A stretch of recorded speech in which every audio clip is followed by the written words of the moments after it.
Terkait pemeriksaan Bupati Pati Sudewo pasca terjerat operasi tangkap tangan KPK, kita tanyakan kepada jurnalis Kompas TV, Fedriska Ananda dan juga juru kamera Arif Rahman. Rizka, selamat petang. Bagaimana dengan pemeriksaan Bupati Pati Sudewo?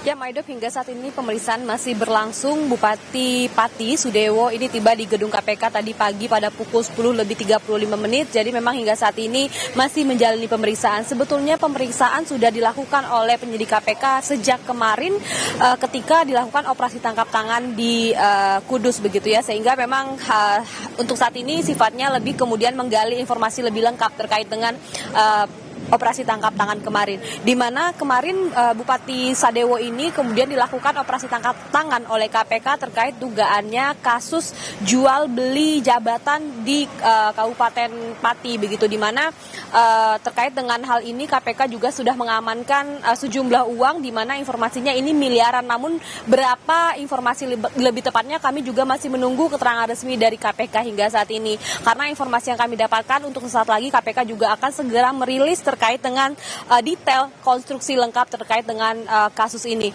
Tidak hanya itu, Maidop dan juga saudara, perlu kita ketahui juga bahwa sebetulnya pada tahun 2025 lalu pada bulan Desember, Bupati Sudewo ini juga sebelumnya sudah diperiksa oleh KPK terkait dengan dugaan transaksi suap begitu ya di Ditjen Kereta Api. Jadi memang ini memang kasus yang berbeda, namun nama Sudewo ini pada kasus sebelumnya ini diperiksa sebagai saksi. Sehingga memang bagaimana kemudian konstruksi kasus dan juga status Sudewo hingga saat ini kita masih menunggu konfirmasi dari KPK terkait dengan rilis yang akan dilaksanakan. Hingga saat ini setidaknya ada 8 orang yang sudah ditahan oleh KPK sejak kemarin. Jadi kita menunggu bagaimana kemudian peran masing-masing dari para terduga yang memang akan dirilis oleh KPK hingga sore ini.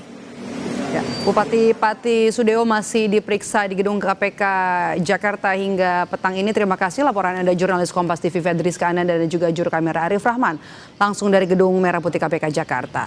Saudara, Bupati Pati Sudewo terjerat operasi tangkap tangan KPK terkait kasus jual beli jabatan di Pemprov atau di Pati, maksud kami di Kabupaten Pati. Apakah dengan sejumlah barang bukti yang ditemukan KPK cukup untuk menetapkan status tersangka, dan bagaimana juga dengan modus dari korupsi ini? Kita bahas bersama dengan peneliti Pukat UGM Zainur Rohman. Selamat petang Mas Zainur dengan Maidop.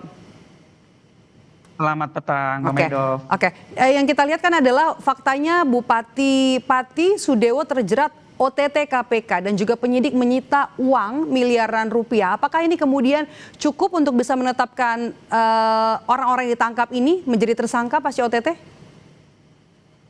Ya, kalau berdasarkan histori ya, hampir tidak ada seorang pejabat yang terkena OTT KPK bisa lepas dari jeratan hukum.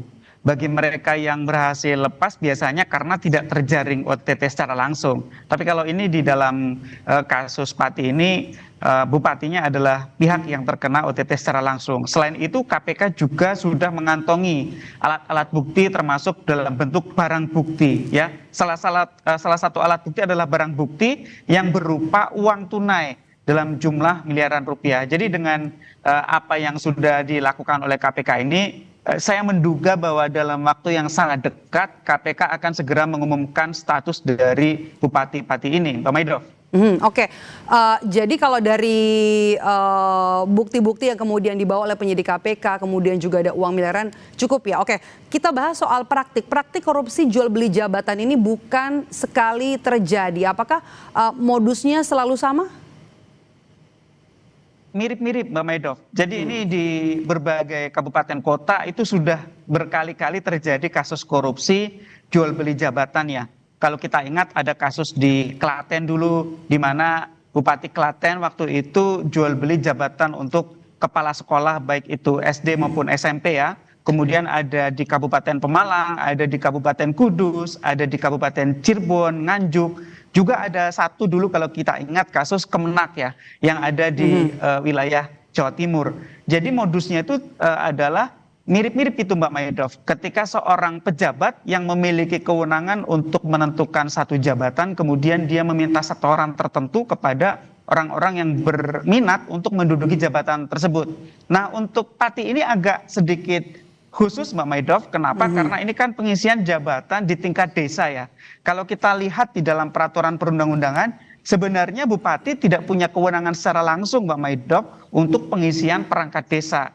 Tetapi ada satu belet, ada satu peraturan bupati di Pati bahwa untuk pengisian jabatan perangkat desa, sebelum melalui satu proses, maka kepala desa harus terlebih dahulu meminta izin kepada bupati bahwa akan dilakukan satu proses seleksi bagi perangkat desa. Nah, kemungkinan inilah yang kemudian diuangkan oleh Bupati Pati. Bagi desa-desa yang ingin mengadakan pengisian jabatan perangkat desa yang kosong, maka dimintai sejumlah uang. Nah, kasus seperti ini juga sudah pernah terjadi di kabupaten yang lain ya, di mana kemudian bupati ini meminta setoran, biasanya bekerja sama dengan camat Mbak Maidov. Kenapa? Karena semua proses mulai dari perizinan, pembentukan panitia pengawas, sampai kemudian hasil dari seleksi perangkat desa itu melibatkan camat. Jadi biasanya ini seperti piramida gitu ya, ada camat yang terlibat untuk melakukan proses pengurusan dan mengumpulkan uang untuk disetorkan kepada bupati. Mbak Maidov. Oke, kita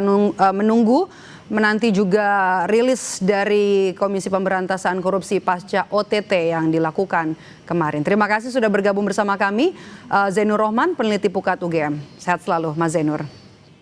Terima kasih.